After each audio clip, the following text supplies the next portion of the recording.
I am very excited about what's in this box.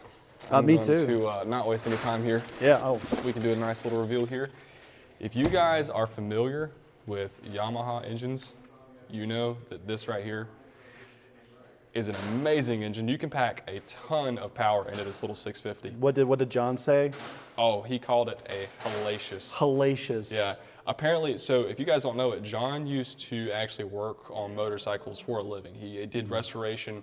That's kind of actually what led to vapor honing being started.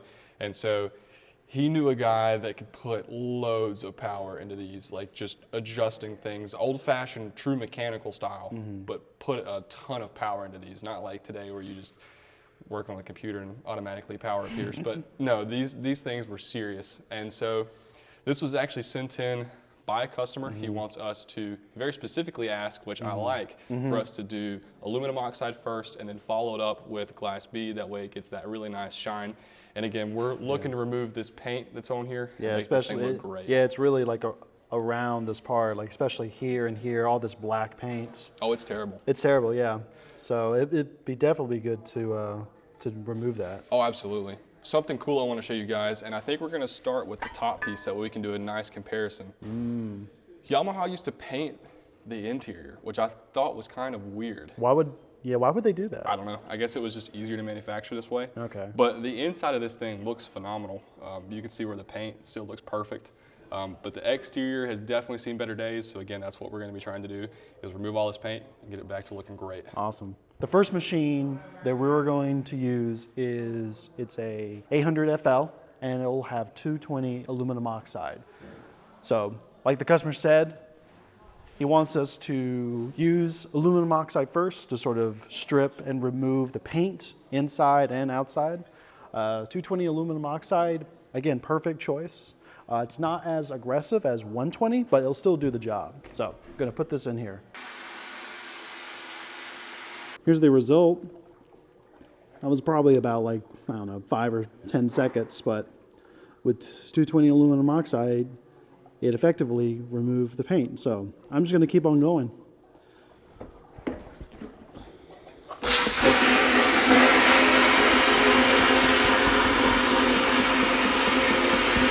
Let's see what I got so far. We're at the top part. We definitely got some of the paint, but there was one area that was pretty stubborn, and I realized it's got gasket material like right here. That'll do it. Yeah, that's the stubborn kind too. I might be able to get it. Yeah, gasket material is an odd thing because it actually absorbs a lot of the impact of the abrasive. So it's not something we claim to be able to strip off, which is good because if you have something like a gasket seal, or not a gasket seal, like a rubber seal or an O-ring, it's actually not going to damage it, especially if it's hard to remove. But gasket material, depending on the condition it's in, or if it's been slightly ruined before, vapor honing may or may not take it off. It's a pretty good demonstration of that. Yeah. All right, well, I'm going to continue on. We'll see. Let's check it out. Here it is. Bam. Yeah. Hopefully the glass bead will polish it up. I know there's certain spots I miss, but it definitely did the work, especially in the back. Oh, for sure. Yeah, The that back. was covered. Yeah, I know. Like I said, like 220 aluminum oxide it's not as aggressive as like 120, but it definitely did the trick. So I'm just gonna hand this off to Ryan. Yeah. He's gonna polish it up. What I'll do real quick, I'll dry this off so that you guys can see the surface, and I'll probably just go over one portion. That's actually what I'll do. I'll go over one portion with the glass bead. That way you guys can see a comparison between the 220 aluminum oxide and the glass bead and what it does to the actual surface. So let's do it. Yeah.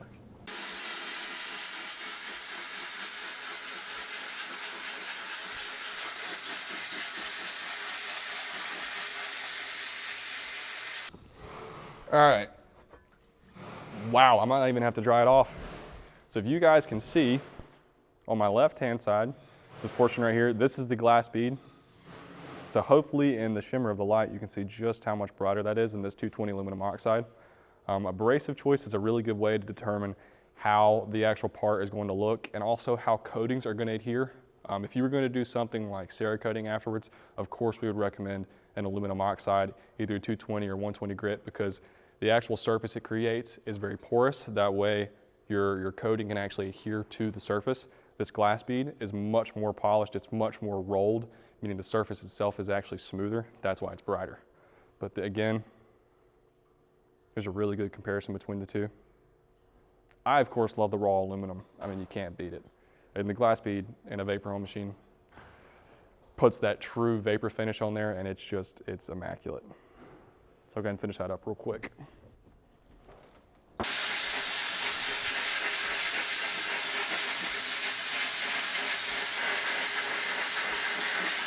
I am loving the wiper on this machine. All this geometry on this part makes backsplash a nightmare, but this wiper's taking it right off.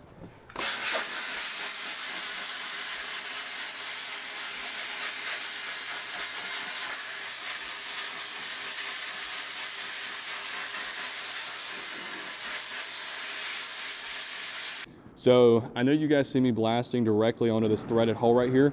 That's one of the main benefits of vapor honing, is that it's not aggressive. So you're not gonna have to worry about removing any of those threads or damaging it. And also these sealing surfaces on the underside, none of those are gonna be damaged. You're not gonna impregnate the glass bead into the aluminum, again, because that water is cushioning the abrasive as it's hitting the surface.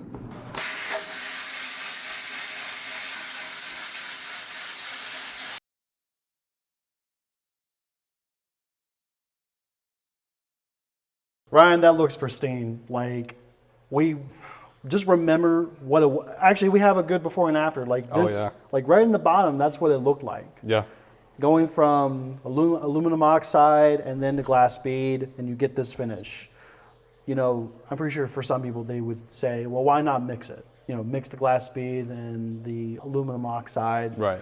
But you know, you wouldn't get the same finish. You wouldn't get you the won't sheen. get you won't get the pristine finish. You'll kind of get kind of a duller. It's still polished, but it will be kind of dull. You just Right. wouldn't get this. And I think what amazes me the most about this process is, let's say that this also had oil or grease on it, right? You can combine so many different steps, right? So not only are you technically parts washing, because like I said, if it had grease on it, it would easily take it off because we have water in the system. You're sandblasting, or you're wet blasting at this point, which again is going to produce a better result, but you're also removing any paint that's on it. You're removing all the corrosion off the aluminum, anything like that. And then you're also, if you wanted to, this could be considered similar to vibratory tumbling. You know, the really nice finishes that you can Yeah. achieve with vibratory tumbling, you can get those right here with vapor honing, and it's all in one cabinet. That's right. And again, theoretically, you can remove paint with glass bead. It just takes a long time. So this could all be done in one cabinet with one media, especially like you said, if you mixed the aluminum oxide. Now you wouldn't get this amazing of a result, but this just goes to show how much can be done inside of one machine, which is something that I like. That's why I like to say that we pack as much value as possible inside of our machines. That's right. Because they're very capable. And just look at this finish. Exactly. You just can't deny the value that you can get when buying a machine and using this process. Exactly. You can get this. Oh, I have one note. Kind of bull. You got the machine with the wiper, and I didn't. I did do that. You did do that. I kind of strategically disappeared, if we're being honest. Yeah, you did. And then I did the hard work, and he did the fun. So, but at the end, we got this. The 800 FL is kind of hard to beat because you got the two light bars. So you've That's got true. excellent visibility, and then Yep. you've also got the wiper. So that thing is like the cream de la crop. It's the cream of the crop. It is. Definitely get into that. What do you say? Light industrial. You know, it's that. Right, It's that close to a almost to a VH1000. It's got all the creature comforts you could ask for. You got the Oh, yeah. precision regulator, automatic overflow, which is actually doing its job right now. But excellent machine, great Yep. results. But check out part 2. We're going to continue with the same, what we did, like the 2-step process with this one. So I'm John, and this is Ryan. If you want to learn more about vapor honing, you can call us at 828-202-5563. We also have a website, www.vaporhoningtechnologies.com. Social media, Facebook, Instagram, YouTube, all the work. So we'll see you next time, and peace. Peace. Also, real quick, Real quick, before we go, remember this part was actually sent in by a customer. So if you guys want to get your parts blasted for free, go to our website, check it out, send it in. We'll do any abrasive you want, any combination. If you guys are a company that needs an NDA signed, we can do that for you. We can provide surface roughness details. We can do everything. So if you want to see your parts blasted in real life, again, send them in to us. We'll send it back to you guys. Thank you all for watching.